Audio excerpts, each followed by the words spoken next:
This example is what I like to call the anatomy of a constraint.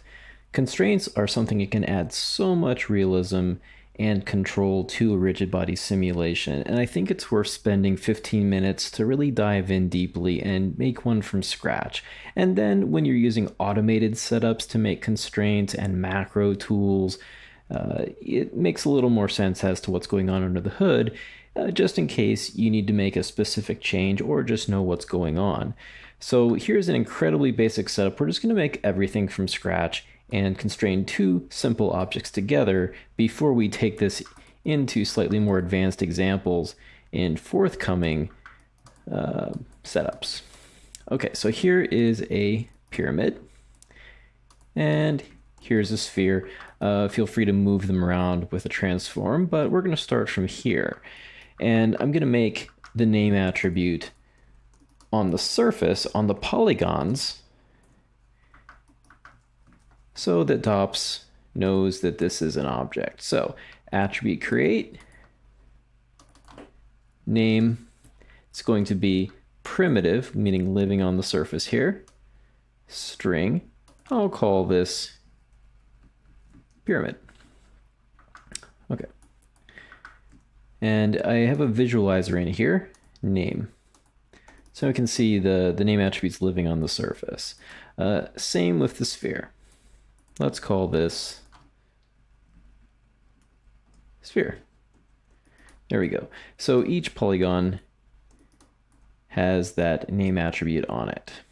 So these two streams of geometry are going to, of course, be our objects themselves. So I'm going to merge those together. So this is one piece of geometry, and let's do a new DOPS network. Okay.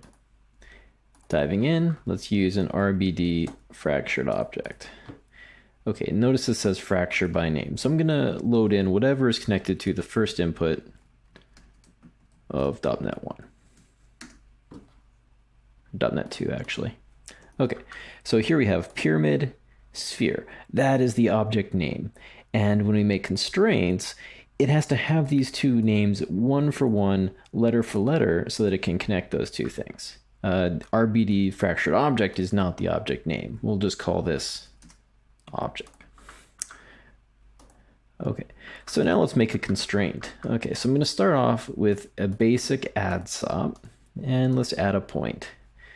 There it goes. Maybe we just want to raise this up in the air so we can see it a little better. Okay, and let's make another add sop. I'm just going to move that over a little bit. Okay, and on each of these points, I want a name attribute as well. But this is not going to be a primitive attribute because it has no primitives. It is contained within the point. Name. Point string. One has to be the same name, so we'll call it pyramid. Okay, so there's the point that will constrain the pyramid object, and now we'll call the next point sphere. Okay, so merging these two together, now we just have 2 points. One has a name attribute of pyramid, one has a name attribute of sphere. Notice it's not really in the same location yet, and for a glue constraint, that's perfectly fine. All right, but right now, there's nothing to actually connect these two, so that's where we need a primitive.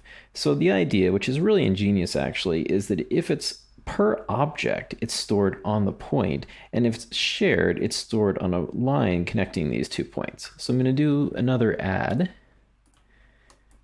and this time we'll just form a primitive by polygons by group. Okay, so we've got a single primitive. It's living here, and we don't have any attributes on it, but we've still connected these two, so that in itself is enough to cause that relationship. But now we just need to tell it, hey, what kind of relationship is this? So now I'm going to do an attribute create,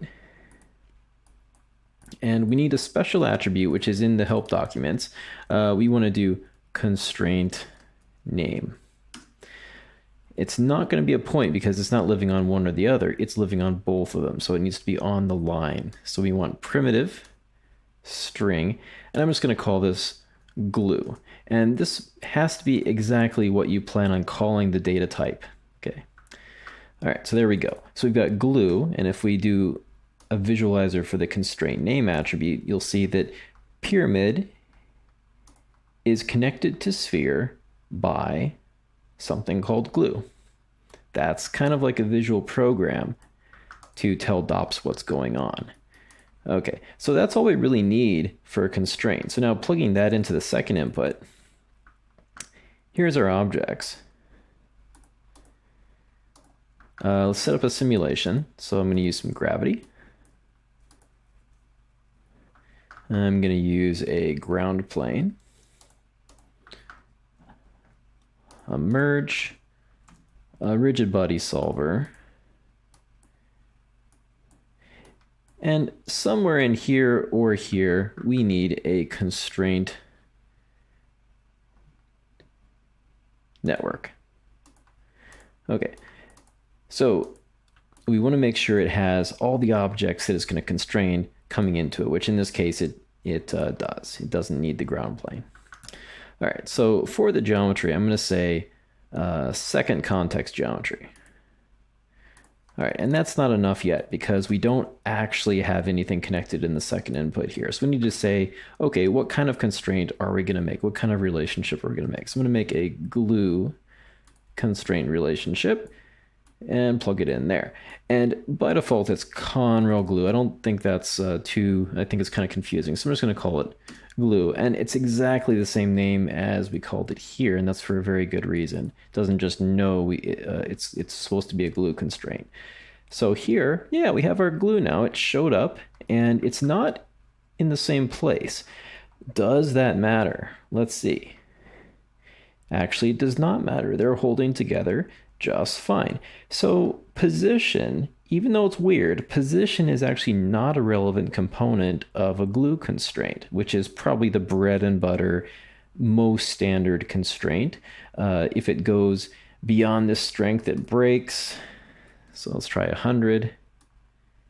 See, it broke. Now they're free.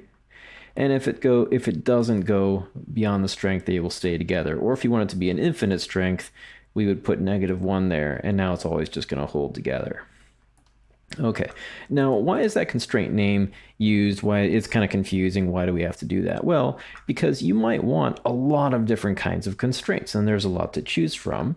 We're going to take a little look at that in the constraint types example. So here, I'm going to do another constraint. Let's try out a spring constraint relationship, and I'll call this capital SPRING. Okay, so to get these two data together, two data types, we would do a merge. When it's not merging objects, it doesn't actually have to form a relationship. This is just merging two pieces of data. Okay, so we've got glue data and we've got spring data. Now it's pretty much functioning the exact same way though, because it's actually not using the spring data yet. To use the spring data, we'd have to change this constraint name to that name, spring. All right, and now it's using this one instead of this one. Okay, so with a spring constraint or any other type of constraint, basically, the position is an important factor because we do want the length of the constraint if we're dealing with a constraint that could change its properties over the course of the simulation. So I'm going to actually use this geometry to make the constraint. Okay, so I'm going to drop down and assemble. Create pack geometry, do not create the name attribute. And then we'll do an add. Delete geometry, but keep the points. And we've essentially made the 2 points over again, right out to here. There we go. Okay, so now we're merging those together. Here's our constraint name. And we want probably the rest length attribute. So I'm going to drop down a measure SOP. And let's measure the perimeter and call it rest length. Something that our constraint likes to read in. All right, so here we've got our rest length. It's living on the primitive, not on each point, on the primitive, the thing they share. And now in the spring, see, here's the rest length that'll get overridden by that attribute. Okay. All right, so it doesn't want to go beyond that rest length. Okay. If we were to say, okay, take your rest length and let's divide that by a certain amount. So I'll do a primitive wrangle. And let's say float at rest length equals float at rest length divided by 3. Now it'll naturally try to adhere to a third of its current length. Okay, and it's just not very strong right now. We can also store the strength attribute on the primitive as well. So here let's make the strength attribute on the polygon level, just to prove we can do this on the constraint level and not as a whole. So float at strength equals 10 to the power of 5, let's say. So power 10, 5. Okay, there we go. So that should be quite a bit stronger. Whoa, yeah, a little too strong. Okay. Let's try 1,000. There we go. So now they're holding together quite tightly. All right. If you wanted to switch back to glue, it's about that constraint nagging after you. And now these will have a strength of much, much stronger than 1 because the strength attribute is being overridden. Okay, so that's the anatomy of a constraint. Hopefully seeing how a constraint is made from the ground up demystified a few concepts, and now we'll be able to better understand when we automate the process of thousands of constraints and many objects.